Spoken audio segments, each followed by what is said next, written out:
Mwanafamilia yangu nguvu, karibu sana kwenye update za leo katika habari ambazo tunakupa uchambuzi yakinifu na pembuzi kabisa.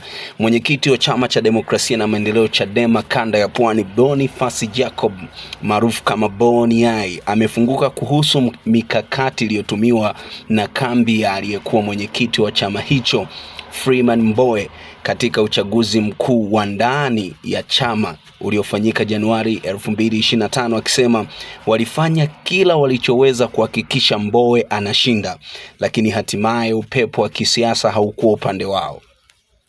Akizungumza katika mahojiano maalum jijini Dar es Salaam, Boni I, ambaye alikuwa mwenyekiti wa kamati ya kampeni ya Mbowe, amesema pamoja na maandalizi makubwa yaliyofanyika, kambi ya Tundu Lissu iliwazidi nguvu katika ushawishi wa wanachama na umma kwa ujumla.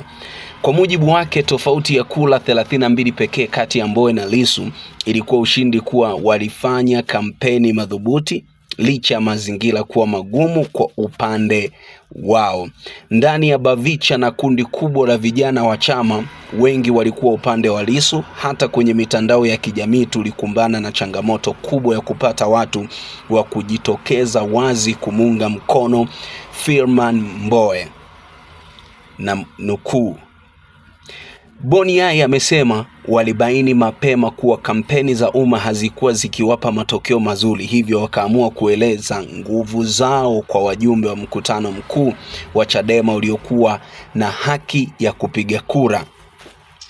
Amesema katika siku chache kabla ya uchaguzi walifanikiwa kuwafikia zaidi ya wajumbe 700 kati ya wajumbe 1101 waliokuwa wanatarajiwa kushiriki uchaguzi huo.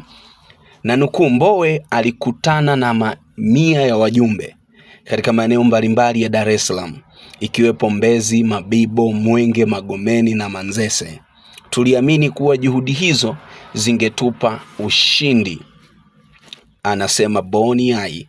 Hata hivyo, amesisitiza kuwa kambi yao ilikataa kutoa fedha au rushwa kwa wajumbe, licha ya baadhi ya watu kupendekeza kufanya hivyo. Tuliamua kutoa hatukuamua kutoa hata shilingi 10,000 kwa mjumbe yoyote. Tulitaka kushinda kwa hoja na ushawishi, si kwa fedha.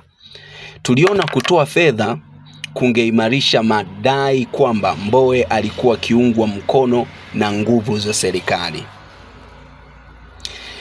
Akikumbuka matukio baadhi ya matokeo kutangazwa, Boni I amesema aliwasilisha taarifa za ushindi wa Lissu kwa Mbowe na timu yake, ambapo baadhi ya waliokuwapo walishindwa kujizuia na kuangua kilio.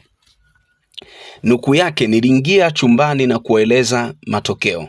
Watu kadhaa walilia, lakini Mbowe alibaki mtulivu. Jukumu langu lilikuwa kuhakikisha nasimamia ahadi ya kukubali matokeo na kumpongeza mshindi.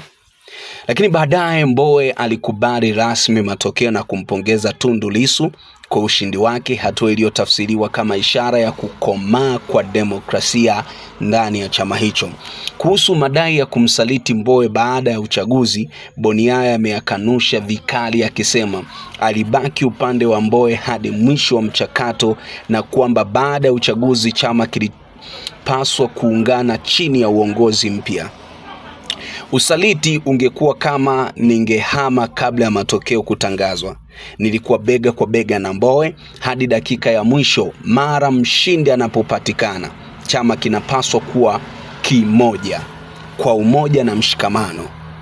Aidha, amesisitiza kuwa kwa mujibu wa katiba ya Chadema, uchaguzi unapokamilika hakuna nafasi ya kuendeleza makundi ya uchaguzi ndani ya chama, kwani kufanya hivyo ni kinyume na misingi ya chama hicho.